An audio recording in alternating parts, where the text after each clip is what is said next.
Just a few words about Advaita or non-duality. This entire inquiry, this entire spiritual investigation is about the revelation of happiness, peace, and happiness, which is the peace and happiness of our true nature, the ananda of beingness, the bliss of beingness, the bliss of the self. It is not about an intellectual understanding of the teachings, although an intellectual understanding is helpful. It is not about that. That is not the objective. It is not about any experience, but about the revelation of that to which all experiences appear.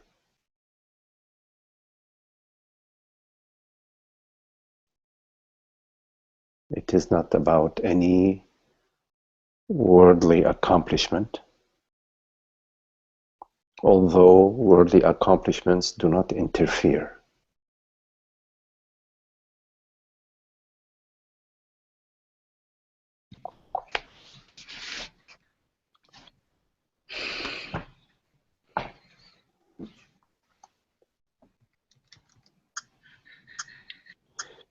Just make sure that let's see.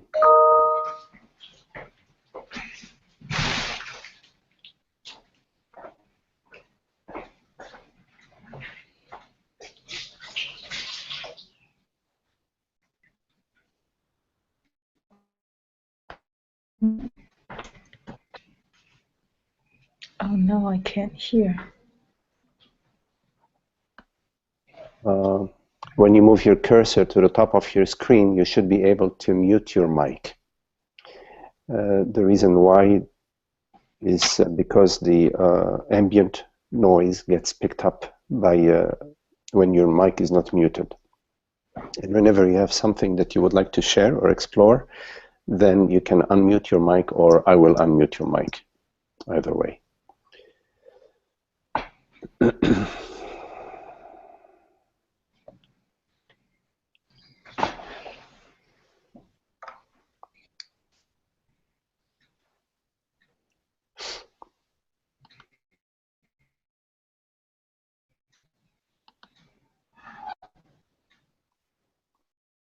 Okay.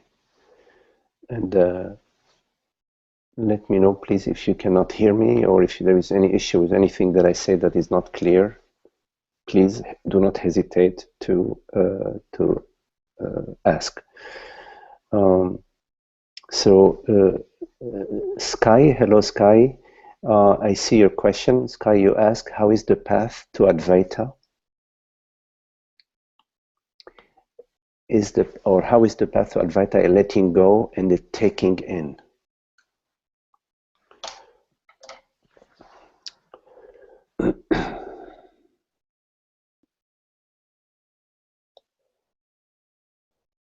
First, Sky, just to make one statement about the self, about truth, that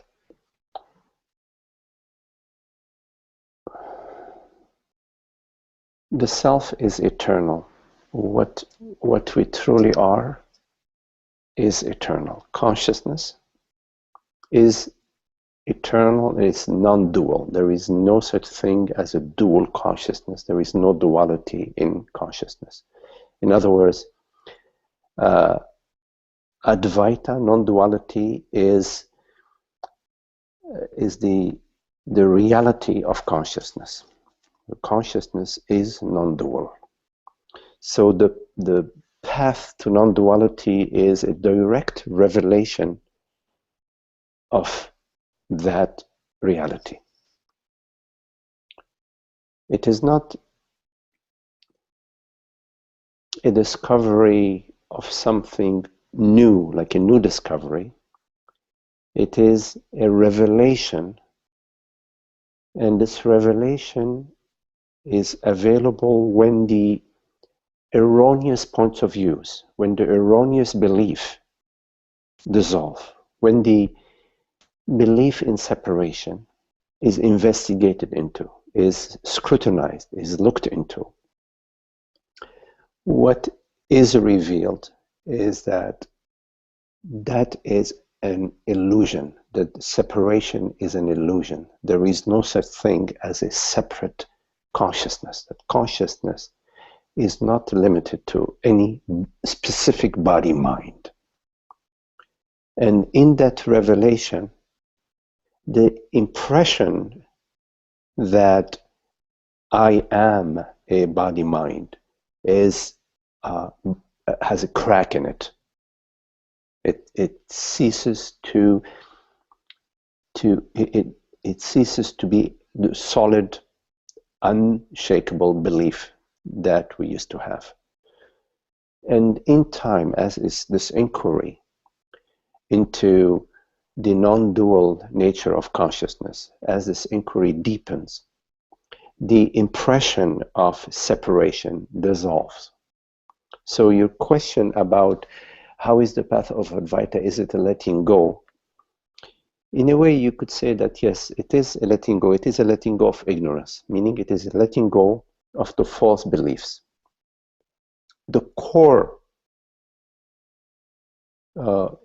false belief is that consciousness is limited to a body-mind, that I, meaning I consciousness, I awareness, is mortal.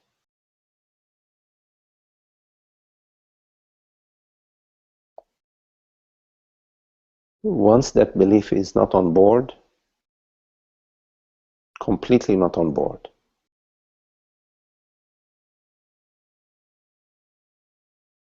then the self is revealed without any shadows, without any veils.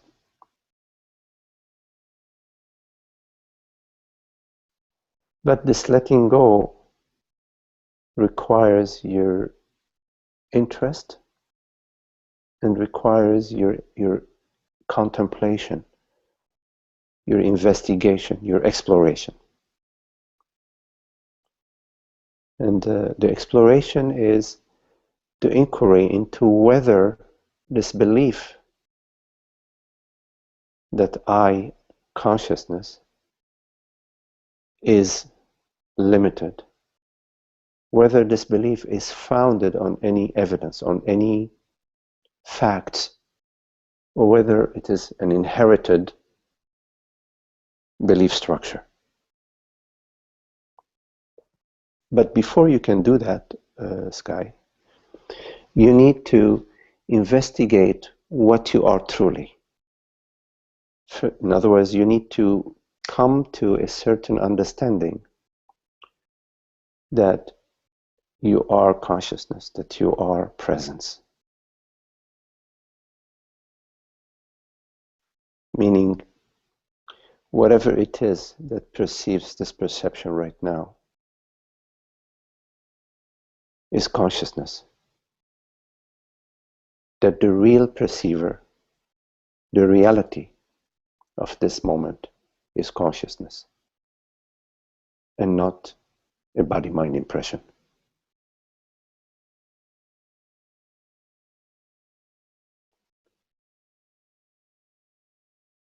So if you can turn your attention not to what you are perceiving, but to the stillness, the peace, the presence, the borderless awareness that perceives this perception, to which this perception arises. And just to remain as that presence. and recognize that this presence, this aware presence, is what you refer to as I.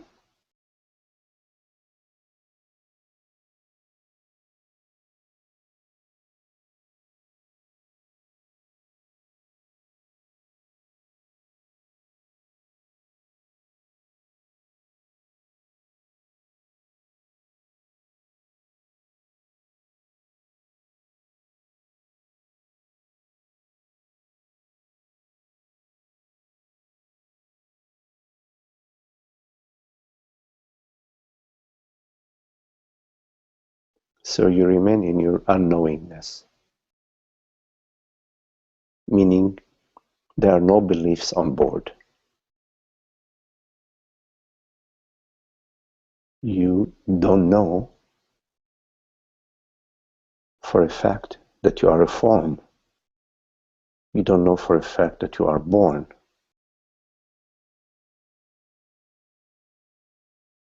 We know that the body is born,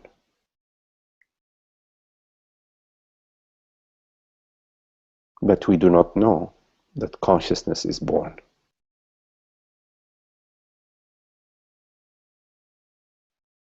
And of course, in this very moment, there is a reality to consciousness.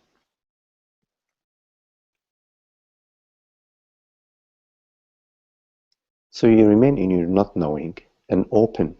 You're open to the possibility that this consciousness that perceives right now has no history, no story.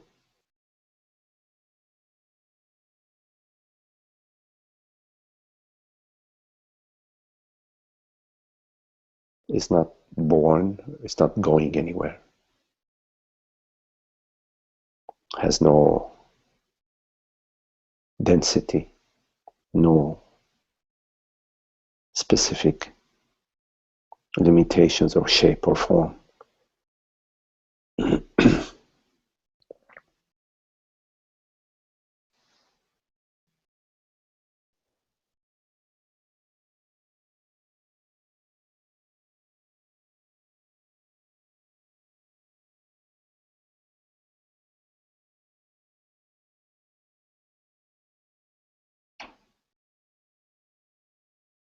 When you notice there are thoughts arising,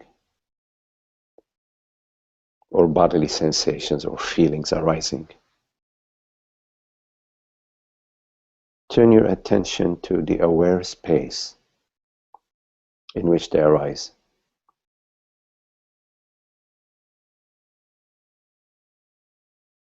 It's a contemplation of the self, contemplation of awareness.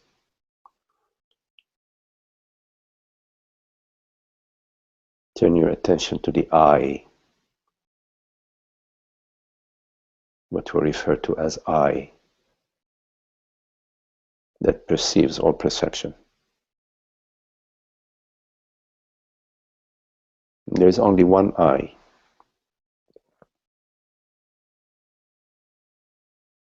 Whatever is perceived cannot be separate from the I, from the one reality.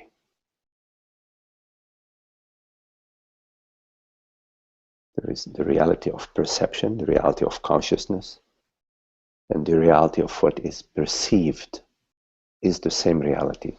The reality of what is perceived belongs to the one reality, the reality of consciousness. Like the light of the sun belongs to the sun, or the heat of the fire belongs to the fire, or the night dreams of the dreamer belong to the dreamer.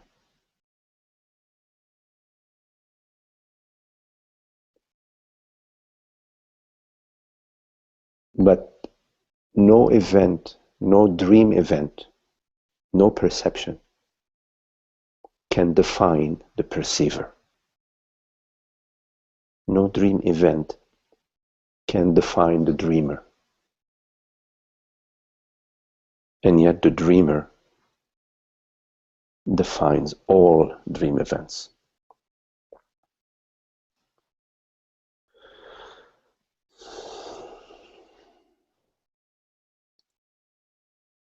You say, is the path of Advaita a taking in?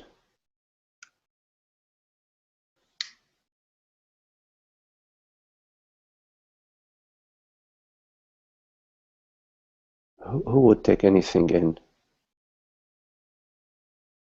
What would take anything in? Consciousness is seamless. So everything that you perceive, that you sense, the thoughts that arise, everything already belongs to consciousness. It's already in. It's already taken in. The creator and the creations are not two. The creations arise out of the creator, and their substance is the creator.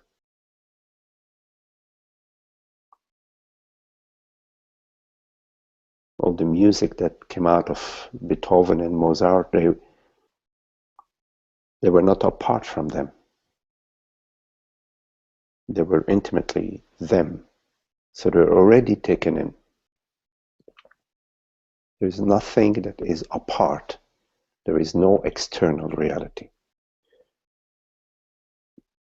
outside of consciousness. Anyways, I hope this answers your question.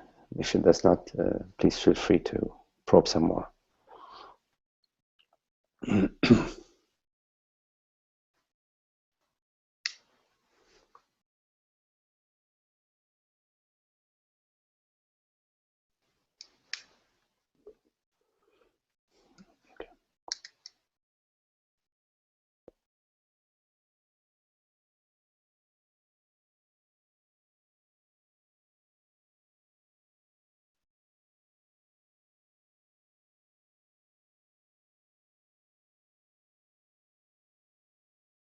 So the main inquiry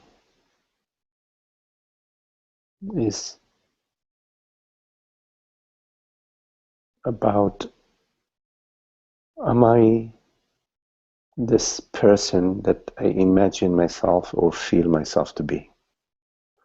As long as we imagine ourselves or believe ourselves and feel that we are this body-mind, there is an inside and an outside.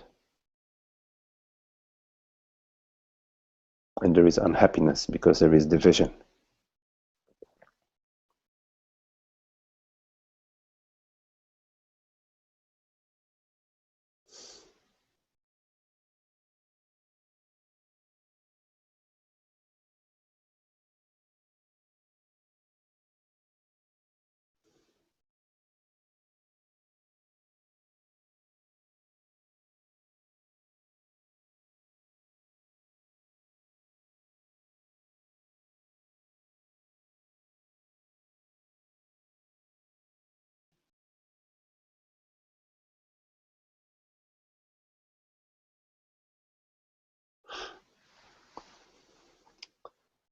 So if anybody has any questions.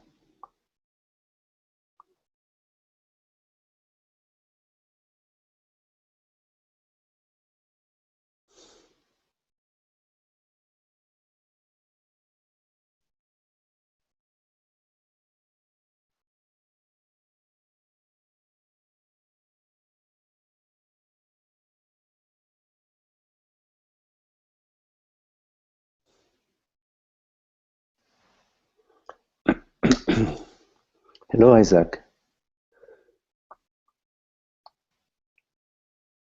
Isaac, you're right, losing control or life, or maybe losing control of life, maybe you meant?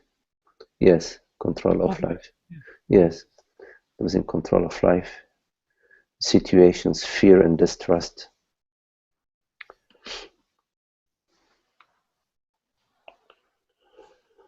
What is it that loses control, Isaac? You know, as long as you are interested in control, meaning in personal control, you are in some sort of trouble, because there is no absoluteness to personal control. The only absolute control is the control of universe, the universal control of cosmic order that controls everything, controls volcanic eruptions, controls the breath, controls the events in the body-mind, controls the cosmic field. So at the personal level, this impression of control is a troublesome one, because how can you secure it? It's an impossible task. And so already, as soon as you're having issues with losing control, meaning personal control of life, it depends what you mean by life, you see, because you are life. It's life is not something out there somewhere. Life, you are life. So why do you want to control yourself? I mean, you are life. Does the sun want to control itself, or does the water want to control itself? It just flows. When there is heat, it evaporates, or when there is cold, it becomes ice. But given that you are life, then just be life. And why does life want to control itself? You know what I mean? It makes no sense. So I think the key mistake in your question is that you consider yourself to be something else than life. You consider yourself, I'm guessing you consider yourself to be immortal, body, mind, and that life is something else, life that's coming, inhabiting you or leaving you, and that you are a body, mind, that you are not life. But the fact is, you are intimately life. Life is beingness. Life is awareness, beingness. You already are life, and life is not. It's not like contained in any. It has no border. Has no nothing. Nothing can really limit it. It's death is part of life. The death of plants, of trees, of animal beings, of human beings, of planets. That when the sun is going to consume the earth at some point in time, and the earth will be just sort of returned back to various gases and various elements, and it's all life. You see, it's all life. You see, so don't separate it. I mean, it's like worldly situations, more the what? like Yeah, worldly situations. worldly Yes. situations, more than life, maybe. Yes. Well, okay. Okay. Controlling worldly situations. You know, it's like a tree. The tree wants to control the weather. You see, you want to control worldly situations. Worldly situations they're infinite. I mean, there are worldly situations, and not just in this universe. There may be a billion other universes with all sorts of situations. Now, what you're really asking is uh, what do I need to do to secure my happiness, to secure my freedom and my happiness? Maybe I'm just sort of maybe moving away from your question and adding my own. So that you want to have a worldly situation that secures you peace and happiness, health, wealth, peace and happiness. Yes, right. So how can we have a happy life? No, how can we have a happy life? Mm-hmm. Well, Something like that. Yeah. you have to answer that question for yourself, Isaac. Now, I would say from my experience that whenever you consider yourself to be a person, there is unhappiness. Mm-hmm.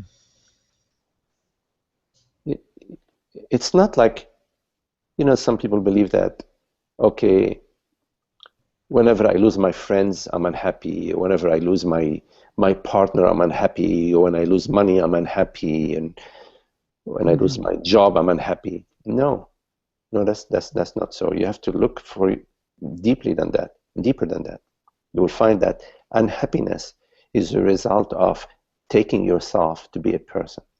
Mm-hmm. Whenever you take yourself to be a person, there is an angst. There is a reduction of your happiness, and it becomes a conditional happiness. Your happiness becomes conditional on the health of the body, the wealth of the body, whether the weather is good for you, whether money is good for you, whether friendships are good for you, relationships, etc.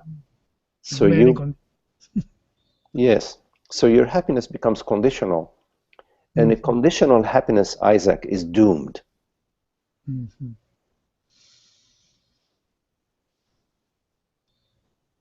Conditional happiness is doomed. Is not the real happiness, because the condition can change any day.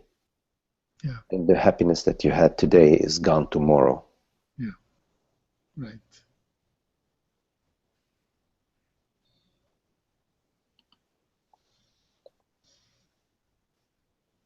So why do we keep doing that? Why do we keep looking out and saying, oh, my life needs to become happier by getting more money or better relationships or better house or whatever? Your life cannot be happy as long as you have not come to the realization that you are not a mortal body mind. As long as you believe you are a mortal body mind, what sort of happiness can you get, you think, Isaac? A happiness for what? For 5 years, and then God forbid you get sick, and then, oh my God, my happiness is, or something happens to, I don't know, in your environment, and oh, what kind of happiness is that? You are looking for something real. Yeah. And some people think that, oh well, listen, there is no such thing as anything real. Let me get the money, let me get the power, let me get the house, and the heck with everything else. And they do that. A lot of people do that. But in the end, they come back unhappy, knocking on the door, saying, "Hello, help me. It's not working out." So spare yourself this spinning in the wrong direction. You don't need to, Isaac. Just realize that what you are right now is whole and complete. That consciousness, what you truly are, is this aware presence. And awareness, consciousness, is not into the missing business, missing whatever. It's not in that business. It is strictly in the wholeness, fullness, peace, beauty, love, joy, freedom business.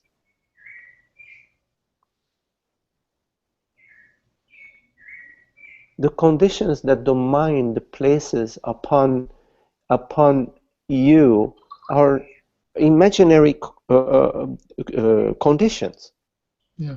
You don't need to say yes to them. You, as consciousness, as freedom, you say, oh, interesting old condition that I've inherited from my great-grandfather. You say, okay, well, it's going to end here. I am not going to pass on this virus downstream. You follow? You don't want to pass on the virus. You take the virus from who passes it on to you, and you pass it on. No. You end it here.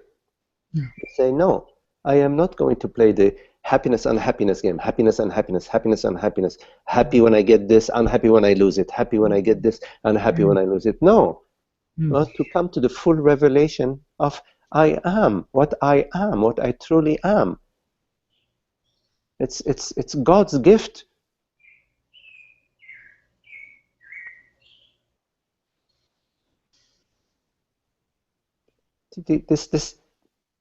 This sense of lack is learned, is inherited. So you let it go. You say no. No.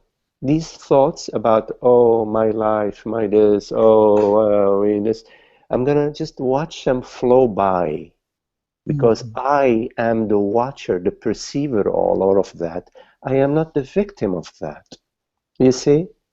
In order for you to be victim of your thoughts or to be victim of your bodily sensations, you have to take yourself to be something, something that is subject to the thoughts, that is subject to the feelings. But what if you don't take yourself to be anything? You just take yourself to be a non-thing, which is consciousness. Consciousness is a non-thing, it's not a thing, you see?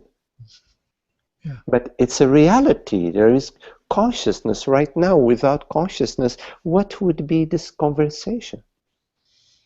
So it's a reality, the reality of consciousness, you see? The reality of consciousness is not the reality of a thing, you see? So there are no conditions. The conditions of thoughts and emotions and so on, they affect things, they affect an object. They affect a form, but they do not affect consciousness, Isaac, you see? Yeah. So don't accumulate all these conditions about, oh, how do I get the control in my life? How do I, this in my life or in my life? Don't go into this, no, don't, no. Melodramatic. Huh? Yes, automatic. Melodramatic. We love the melodrama. Yeah. We love. I know we love the melodrama. Our own soap opera. Yeah. Oh, the soap opera. Big business. Big business. I said, soap opera. Big business. Yeah. Big business. Thank you, Magdi. Okay. Beautiful talking with you, Isaac. Yeah. Hola, Maria. Hello, Maria. Yes. So, Maria, you ask in the. Hi, Marty. Hello, Maria. Nice to see you. In the workplace, I need to set goals and standards for my staff, and they are not met. And when they are not met, I find myself frustrated and contracted. Yes, and there is a sense of losing my edge. Okay, losing perspective. Any suggestions of how may I work with this? How do I drop my identity as a great businesswoman, the achiever? I recognize I am trapped in this ego structure. This is good. This is very good, Maria. You already have a recognition, in what I'm reading, that you recognize the trapping of this ego structure. This is already a very, very beautiful, good start, because you are recognizing the image, you are recognizing the limitations of an image, you are recognizing how limiting this identity is. So this recognition is a very, very important recognition. Now, you can contemplate, Maria, that what is it that recognizes that, you see? You see? So there is a recognition which is very beautiful. Now, what recognizes that, you see? You see?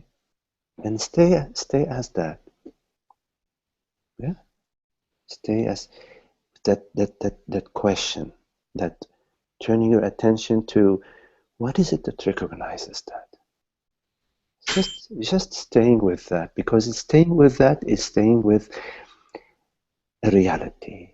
You're staying with the beyond. You're going to the beyond. You're going to that which recognizes, you see.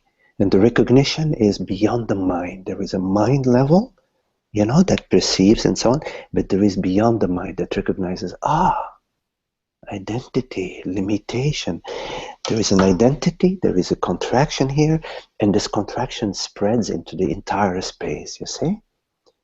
But there is something that recognizes that, and what recognizes that is not contracted, you see? What recognizes that is untouched by the recognition, is untouched by whatever is being perceived, you see? So there is the perceived, in this case, the contracted identity. There is a recognition, and there is that which is untouched, which perceives, which is aware, which is a knowingness, but is untouched. And that is completely available to you, you see. As soon as you turn your attention to it, you come to it, and it is peace, well-being, freedom. Freedom. Yeah? Yeah. So like the wide open sky is the wide open sky of awareness, of presence. And then there are some things that appear on the screen, you see? But when you recognize the wide open sky to which these appearances appear, then these appearances are like floating in the space. They're floating in the space of awareness. Because you are this space of awareness, you are this peace, you are this freedom, you are this well-being, you are this awareness, you are this intelligence, you are this freedom.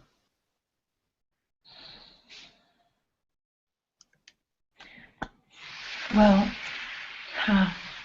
when you say that, it is just something really moving. It's like my whole being vibrates with what you're saying. The challenge for me is at the moment when it's happening, I feel the frustration and the contraction. Yeah. The lack of space, maybe just making the space for that perceiver or the awareness or the recognizer to be present. It's almost like I get lost in the contraction. Well, Maria, the more you recognize this aware presence, the more you go to it, the more it becomes available to you, not just in this moment of being in peace and recognition and well-being, but it becomes available to you in the midst of your activities. So in the midst of whatever you are engaging with, in the midst of your relationship, this aware presence also becomes available. It actually is available, but becomes less of the distant background, closer to the foreground.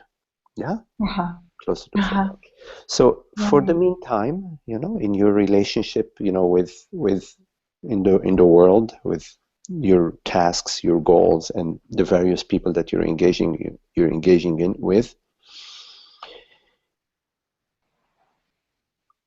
there are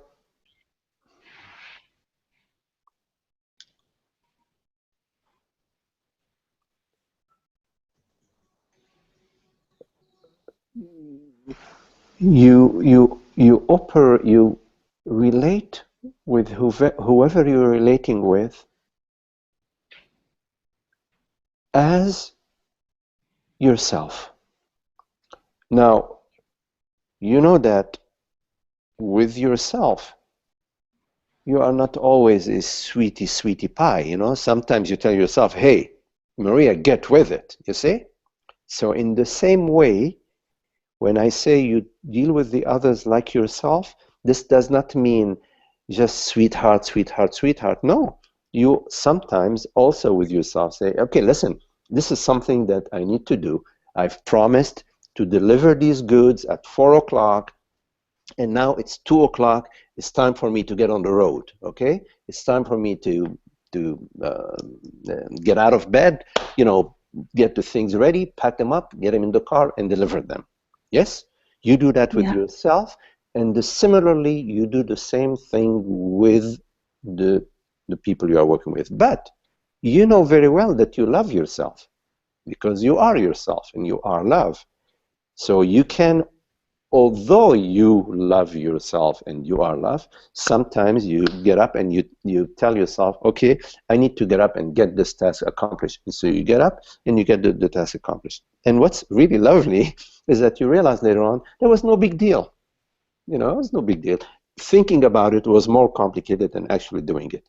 So similarly, when you are dealing with people that you are working with, you also treat the others as yourself, meaning with understanding, with love, with compassion. At the same time, this is coming together around a certain task, around certain work that needs to be accomplished, and so we need to move forward towards our goals. Now,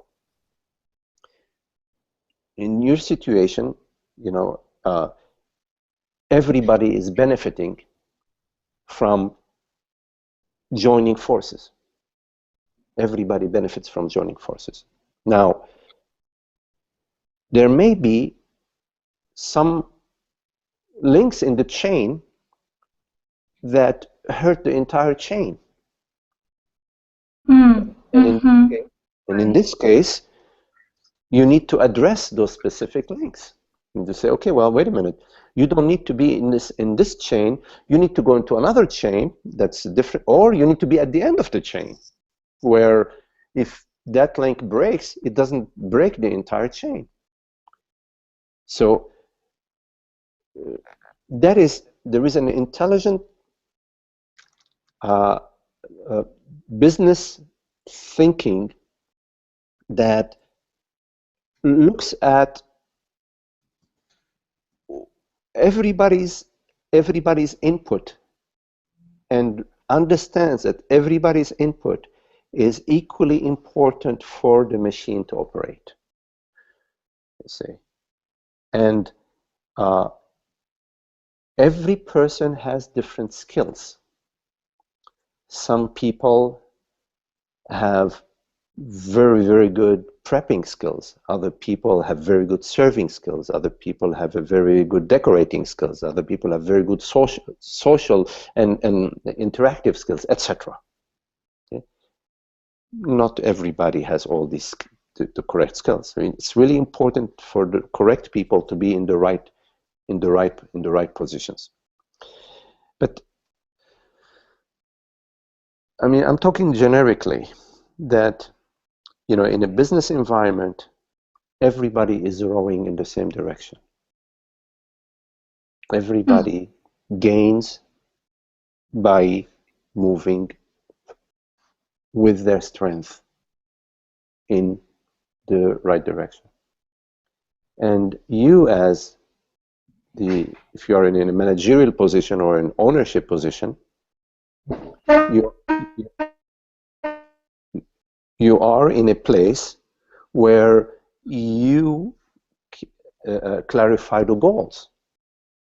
You clarify what is the direction in which we need to move. Of course, you know, if you need to take input from others, you take input from others.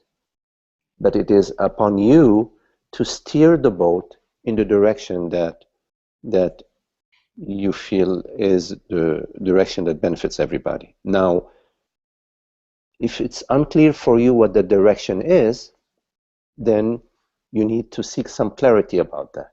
You need to investigate, you know, gather information about what is the best direction for that you need to, the best goal that you need to pursue. See? So again, I'm talking generically because I don't know much of the details, but definitely a contraction, when you are relating in a business environment from a contracted state, there is a destructive contraction and there is a constructive contraction. Sometimes when you speak with energy, say, hey, you know, we need to do this. You know, we've got people to account for. We have deadlines to meet, and if the crew isn't getting it, you need to speak to them in a certain way that makes them understand that this is something that must be done. There are commitments that need to be met. So that, you could say, is a sort of contraction, but it's more a motivational and expressing yourself with a certain dynamism, with a certain energy, which is different from being contracted, where it goes into your fears, and you're feeling that there is some danger, because there is no danger. It is really all a play.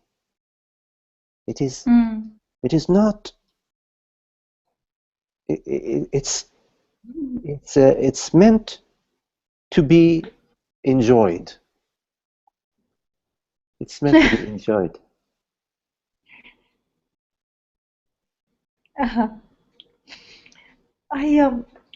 I find myself being kind of derisive, sometimes when I feel like when my expectations about like people should read my mind or something, or they should get it, what I'm trying to tell them, or be on the same wavelength as I am, and maybe, I don't know, maybe I haven't expressed myself clearly, then I find myself being kind of derisive, a little put down, and then I feel really bad about it, like, where does that come from, this being derisive? It doesn't help to put anybody down. It doesn't. Putting down, like I don't want to put people down, but that's how it comes across when I'm frustrated. I come across humiliating others or making other people feel small or stupid or something like that, and then I just then I end up like not liking myself too much for doing that,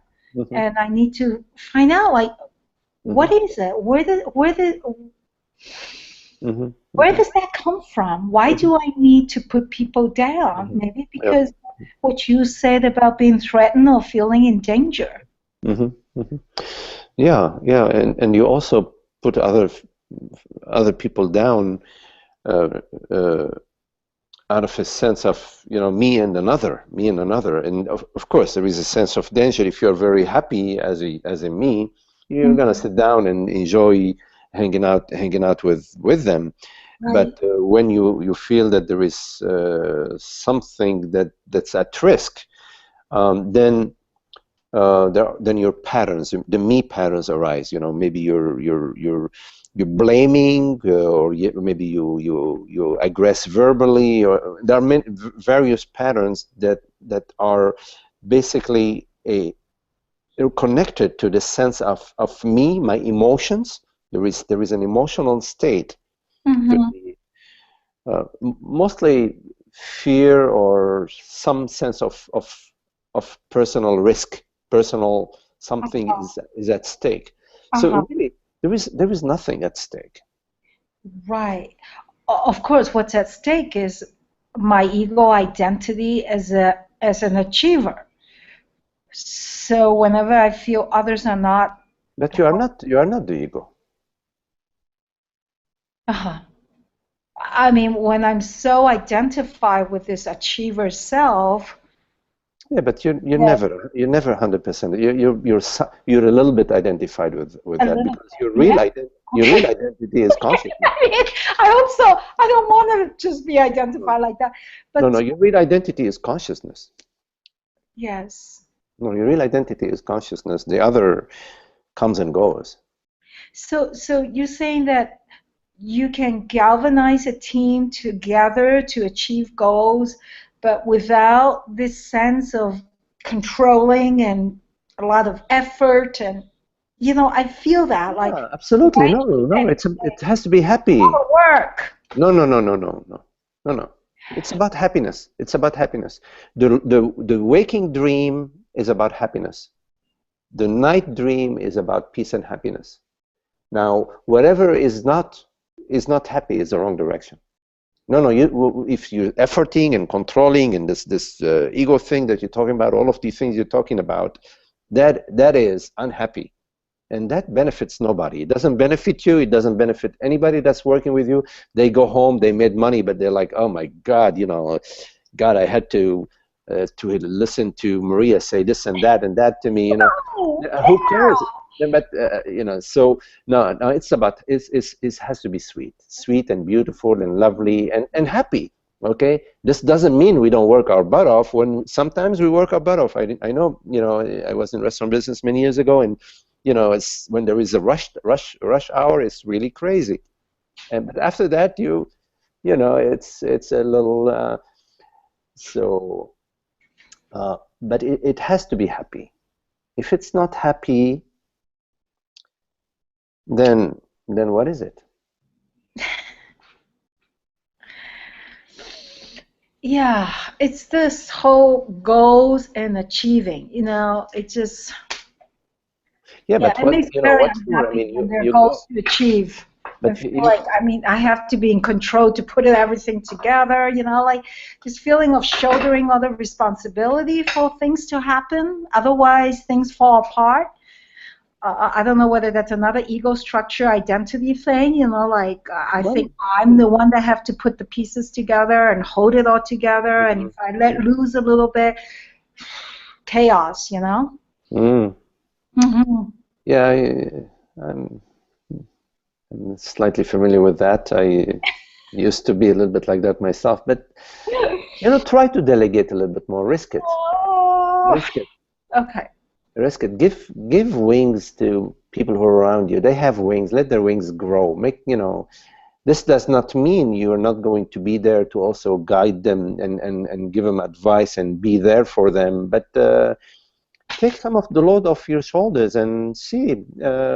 You would be surprised when you are trusting people and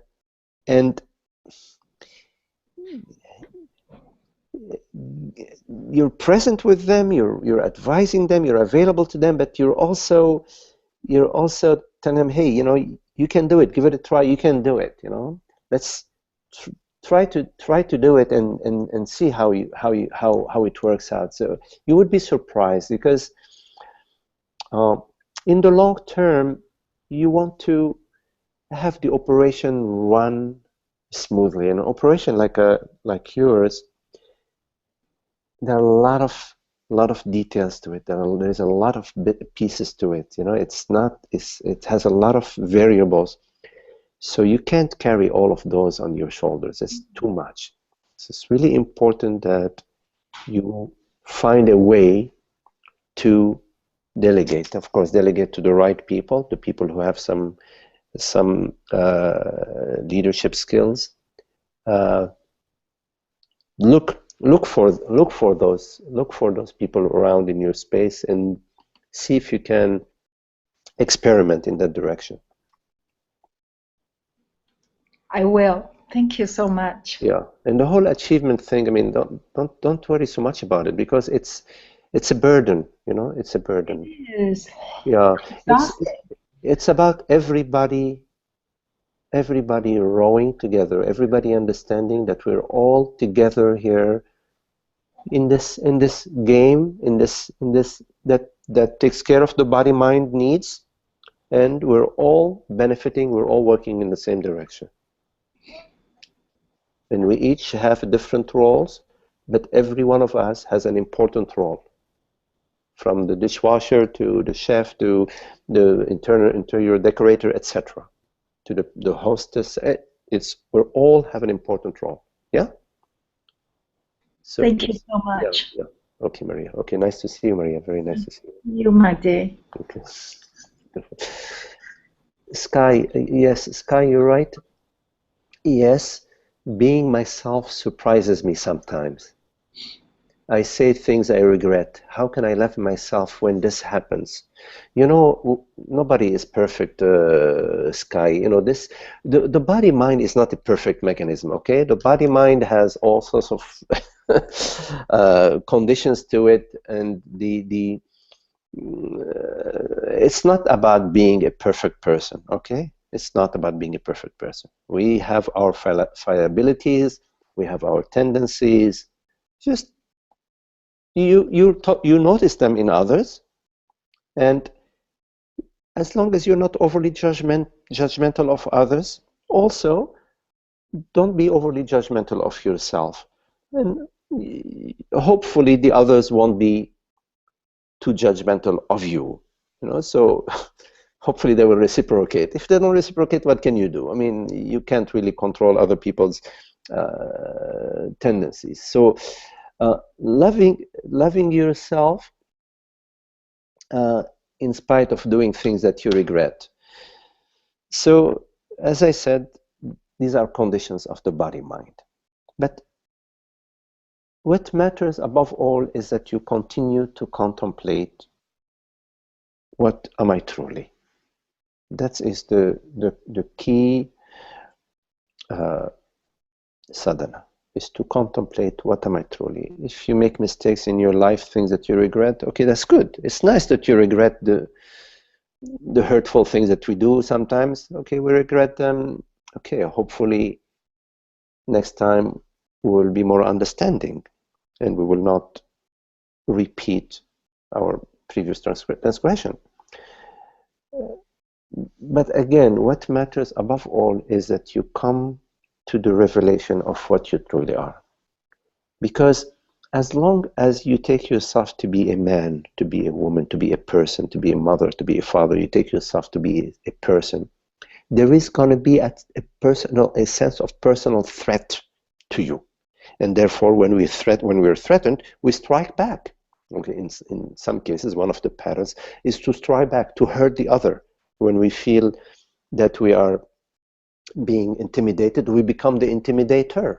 When we feel we're being persecuted, we become the persecutor. So this is this personal identification that is the core virus, the core ignorance that lead to all sorts of actions that we regret later on.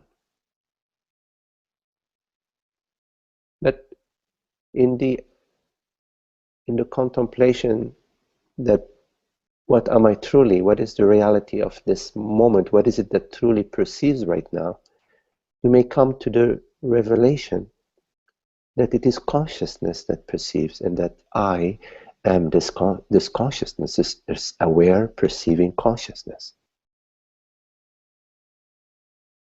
And that consciousness is not a person, is not limited, has no birth and death. Birth and death belong to the body-mind, but not to consciousness.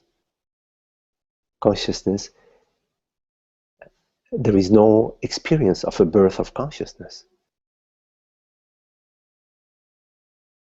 or its end or its personhood. It's not a person.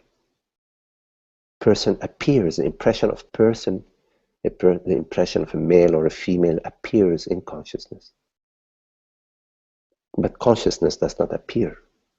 The impression appears, the image appears. The impression of personhood appears, but not consciousness. That does not appear.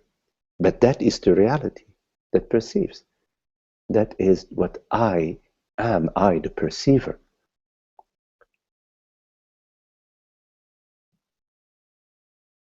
So in the revelation that I am this universal consciousness, and that everyone, every body-mind, is this consciousness. There isn't consciousness A and consciousness B and consciousness C. Oh my goodness, consciousness C has a beautiful car.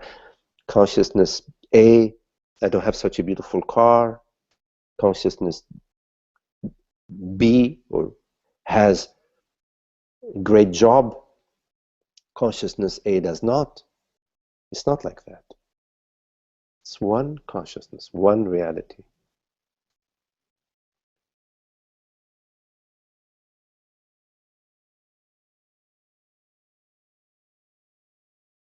All personal impressions refer to the reality of consciousness. Every personal impression refers to the I of consciousness. One consciousness. It's only one I. So recognize yourself in the recognition of your true self. All these actions that result from your identification as a person, as a body-mind, all these hurtful actions, these painful actions that you may regret later, that are rooted in the belief that I am immortal body-mind, that I am this person, will come to an end.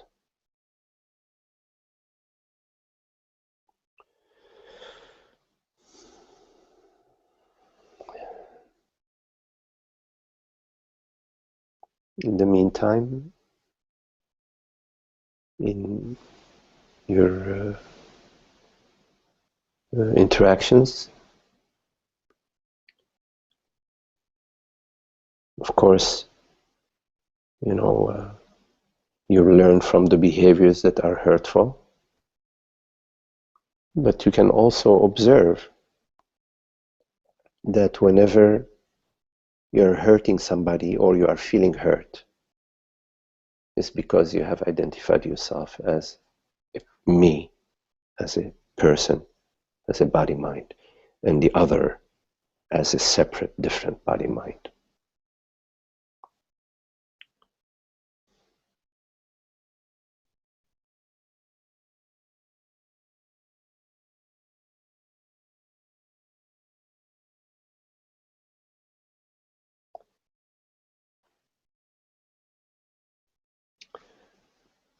If there is any other question.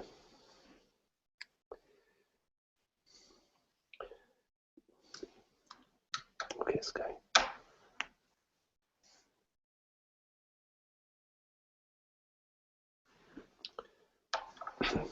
Oh, hello, Ananda. Sunny. Of course, so some people don't know Sunny's my sweetheart. Okay, yes. Hello to Sunny, eh? Yes, by he's the here. way. Oh, hello, Sunny. Yes, lovely. Hi, Mati. Hello. Hey, nice to hear your voice. So you're right, Ananda. Sunny and I can hardly get enough of holding and kissing each other. Beautiful, nice. When we are cuddling very intimately, it seems like a good time to contemplate non-separation and spaciousness. Any suggestion in this regard? Just enjoy it. That's what she says. Just enjoy and don't worry about it. No, definitely don't worry about it. I wouldn't worry about that. But what I mean is, so there's a time. It's easy to go into a space that's timeless, you know, unusually timeless, and spacious in a way, and that's just natural. And then my inclination is to almost like the yoga that we do, the finding the spaciousness, and to take it even further, because it's an opportunity or something. Mm-hmm. Well, you know, when you are with your loved one, there is no me and no you.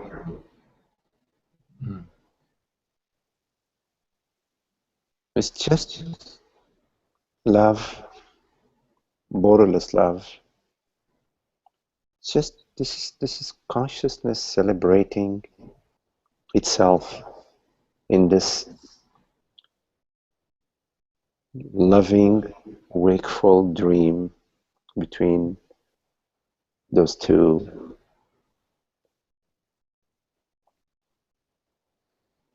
But there isn't a me and a you. See, that's a key thing.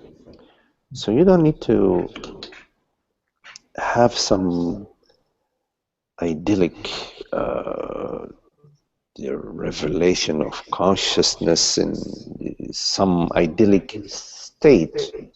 about it, or some idyllic ideas or notions about it. That complicates what is already simple.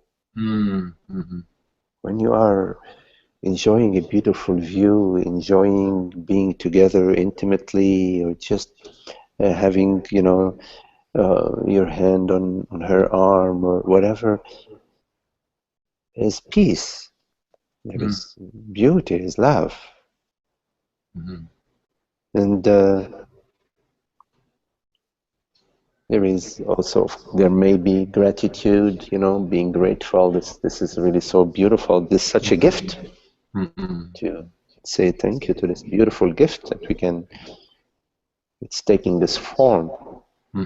But it can take also the form of you going for a walk alone, or you playing the flute, or you driving, and there is just this beingness. So in the waking dream, everything is celebration of the self, celebration of truth. When there is a recognition of the peace that is, of the peace that's inherent to consciousness, the borderless presence of the self is happy, joyful, free, peaceful, bliss. So it's very fortunate that in your relationship that you have the love that's coming to you in sharing it in this dream. But the love doesn't depend on the dream, it's just celebrating the dream. You see? There's a freedom and love and beauty and happiness. There are no lines between them, they're like all interconnected, like the various flavors of a perfume. There are many different nuances and different notes. Or like a melody, there are different notes to the melody, they're all aspects of the same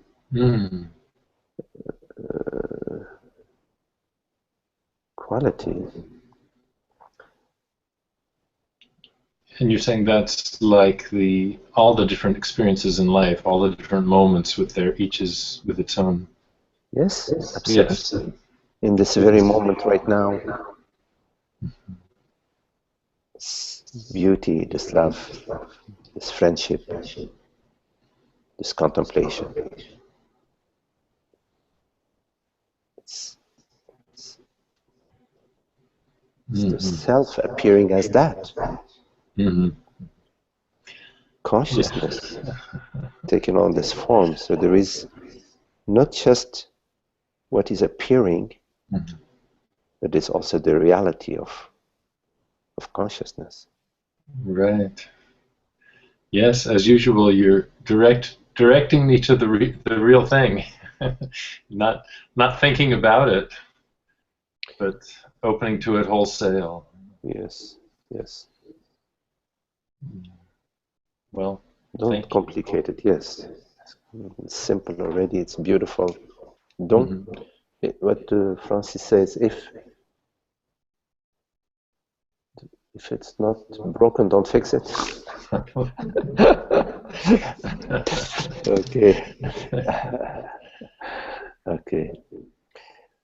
Okay. So Laurence, good rest. Maria says it's beautiful to recognize that we don't necessarily need an Ananda sunny connection to celebrate all the perfume that every moment presents. Yes, Maria. It is all celebration. It is all love, beauty, freedom, happiness. It's all joy. Now, of course, there is, the tendency to protect an imaginary me, an imaginary character, and that is so complicated. Who needs that? It's just the beauty. You know, when you hug somebody, you're not protecting. You know, you're. It's so beautiful. You're just open. So we don't need to maintain these characters that haunt us. They haunt us in our sleep. They haunt us at work, in our day, in our relationship. No. Simple, pure, free, loving, celebratory, joyful. So yes, celebration is across the board, 24/7, 24/7. So open yourself up to the happiness, to whatever arises for you that makes things simpler, make things happier, make things easier. Try it. Go in that direction. Experiment in the direction that arises out of a happy thought. Don't follow the thoughts that are unhappy. The thoughts that are unhappy, trace them back to the belief that is behind them. Because the unhappy thoughts always relate to a me and another. Me as a body mind, me as a person, and the other as a separate consciousness, a separate body mind. And when you trace them that way, it's important that you recognize that that is erroneous, because consciousness is not divided, consciousness is wholeness, and that is unhappy. And of course, it makes no sense to maintain what is unhappy.